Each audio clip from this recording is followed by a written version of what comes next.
Assalomu alaykum hurmatli buxgalterlar hamda bo'lg'usi buxgalterlar. Navbatdagi darsimiz FIFA va Aveko'ga oid masalalar ishlash.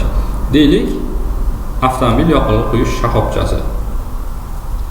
AI 80 markali benzin haqida ko'rib chiqamiz. Bunda benzin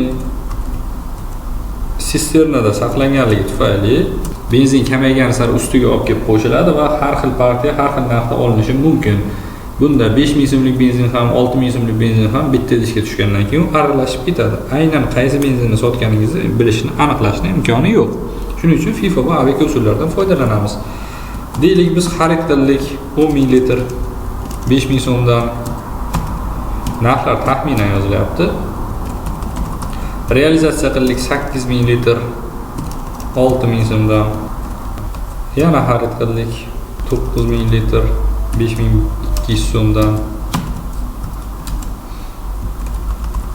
Sotildi 8500 litr 6300 so'mdan.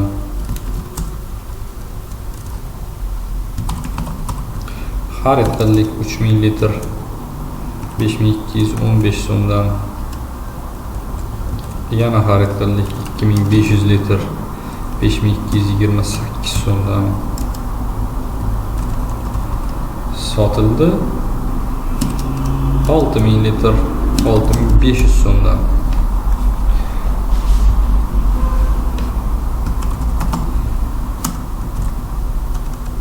Jami xaridimiz bizda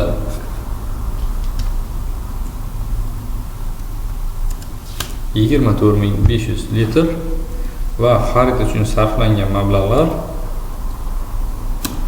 125.515.000 so'm. Jami sotilgan litrlarimiz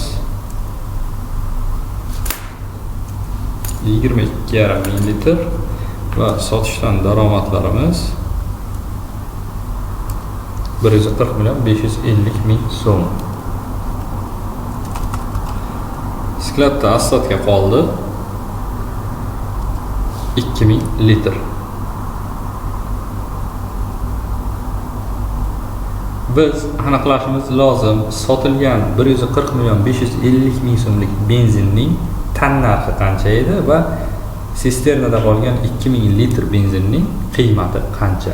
Buning uchun biz FIFA va Aveko usullaridan foydalanib ko'ramiz. FIFA bo'yicha dastlabki kelgan dastlabki chiqim qilinadi. Demak, biz dastlab 10000 litr benzinni sotganmiz deymiz. Undan keyin xarid qilingan 9000 litr benzinni ham sotganmiz deymiz.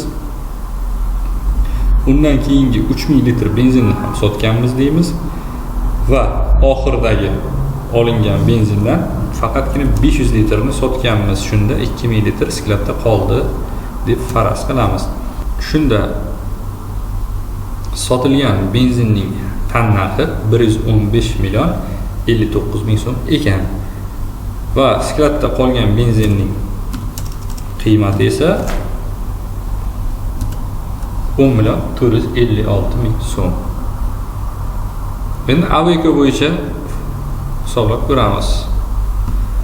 Jadvalni bu yerga ko'chirib olamiz.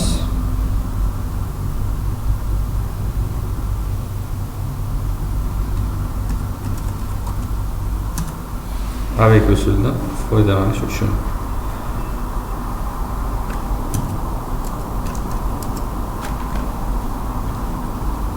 demak, dastlabki tan narx ma'lum, bizda 8000 litr sotildi 5000 so'mlik benzin. Shunda asfaltga qoldi 2000 litr 5000 so'mdan 10 million so'm ekan.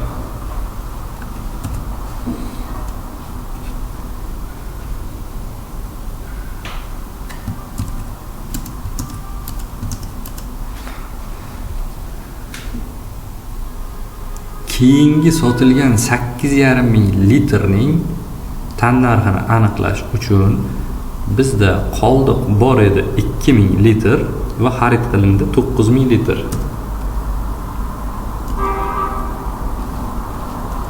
Va ularning qiymatlari 10 million so'm hamda 46.800.000 so'm.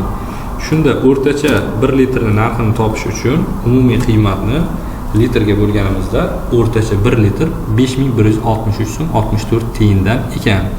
Biz sotdik 8,5 ming litr. 5163 so'm 64 tiyinlik benzindan. Shunda keyingi sotilganining tan narxi 43 million 890 ming so'm bo'ldi.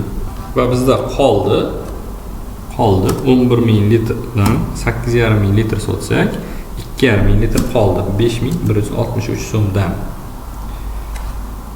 Keyingi safar tan narxini aniqlashimizda bizda mavjud edi 2,5 ming litr, xarid qildik 3 ming litr hamda 2,5 ming litr.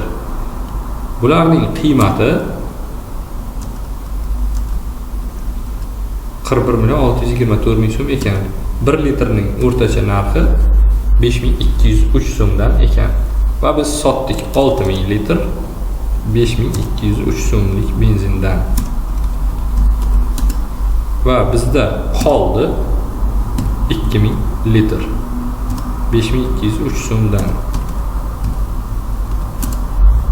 Demak, jami tan narxlarimiz qo'shib chiqamiz. Dastlabki 8000 litrimiz uchun 40 million so'm edi. Keyingi 8,5 ming litrda 43 million 890 ming so'm bo'ldi. Keyingi 6000 litrimizning tan narxi 31 million 218 ming so'm bo'ldi. Va skladda qolgan benzinimizning qiymati 10 million 406 ming so'm ekan. E'tiboringiz uchun rahmat.